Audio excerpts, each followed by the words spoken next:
नमस्कार दर्शकों, मैं अनिल भारद्वाज ग्रह चर्चा के छठे एपिसोड में आपका स्वागत करता हूं।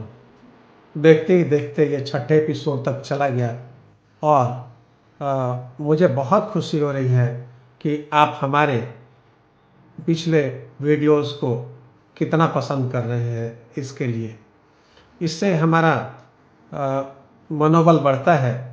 आशा है आप आगे भी हमारे चैनल को सब्सक्राइब करते रहेंगे, लाइक करते रहेंगे। आज हम लोग आगे बढ़ते हैं।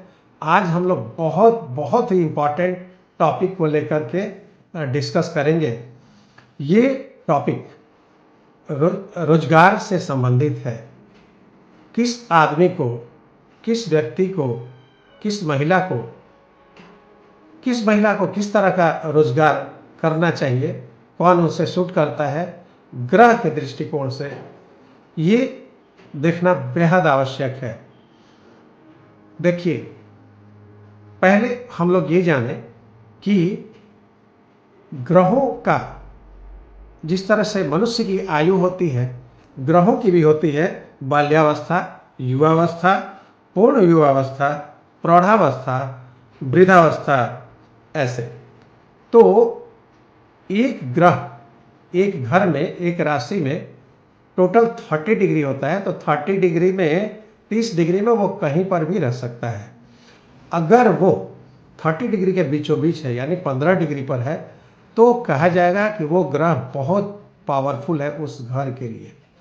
तो हम लोग जो रोजगार के लिए जो हम लोग देखेंगे, जिससे हमारा इंडिकेशन मिलेगा हमको किस तरह का रोजगार करना चाहिए, इसमें हमें क्या करना है कि किसी भी ऐप से एक कुंडली डाउनलोड कर लीजिए।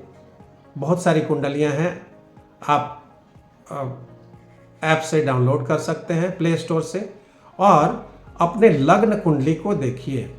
लग्न कुंडली को देखने से उसके ही नीचे लिखा रहता है सारे ग्रहों की, लग्न से लेकर के सूर्य, चंद्रमा, तमाम केतु तक, ये ग्रहों की डिग्री लिखी रहती है। यहाँ पर हमें बहुत नहीं, हमें सिर्फ लग्न, सूर्य और चंद्र की डिग्री देखनी है। अगर इन तीनों में, यानी लग्न की डिग्री, सूर्य की डिग्री और चंद्र की डिग्री में जो सबसे 15 डिग्री या 15 डिग्री से नज़दीक हो, इससे मतलब नहीं है कि वो 15 डिग्री से नीचे है या ऊपर है।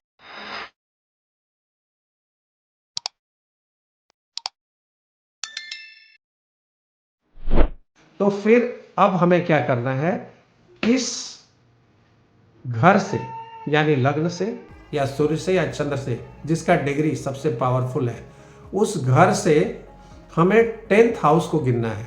ये ध्यान रहे, जिस घर को आप गिन रहे हैं ना, जैसे लग्न से गिन रहे हैं या सूर्य के घर से गिन रहे हैं या चंद्र के घर से गिन रहे हैं, तो उस घर को भी हमें गिनना जरूरी है। लग्न से अगर गिन रहे हैं तो लग्न पहला हुआ, उसके बाद ऐसे आगे बढ़े और 10वां घर देखें। या सूर्य से गिन रहे हैं तो सूर्य का पहला हुआ और फिर 10वां घर हो, और ये एंटी क्लॉकवाइज में गिनना है। चंद्रमा से देखना है तो लाइकवाइज एंटी क्लॉकवाइज चंद्रमा वाले घर को फर्स्ट और बाकी 10वां घर देखना है।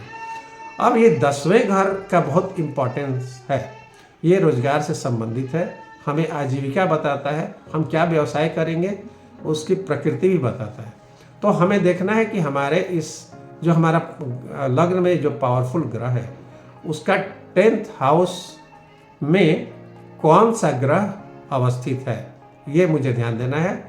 और ये अब इस ग्रह को जो यहाँ अवस्थित है, इस ग्रह से हमें पता करना है। हर ग्रह का एक ये डिफाइंड है कि कौन सा ग्रह होगा तो किस तरह का हमें आजीविका मिलेगा, रोजगार मिलेगा, काम मिलेगा।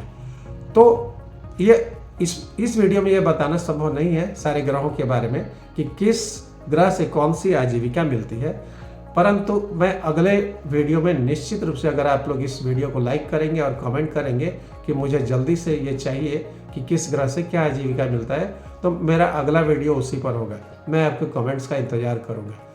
तो इस तरह से 10th हाउस में देखें, और 10th हाउस में जो ग्रह है, उस ग्रह से संबंधित अगर आपको आप अगर प्रयास करेंगे तो निश्चित रूप से आपको सफलता मिलेगी और कम मेहनत में जल्दी सफलता मिलेगी। अगर इस कुंडली के और इस ग्रह विचार के साथ अगर हम लोग अपना मेहनत करते हैं, ताकत लगाते हैं। आशा है ये आपको वीडियो पसंद आया होगा। आप इसे लाइक और सब्सक्राइब करें और कमेंट्स करें ताकि मैं अगला वीडियो जल्दी से जल्दी लेकर के आ सकूं। आपके कमेंट्स का बेहद इंतज़ार रहेगा।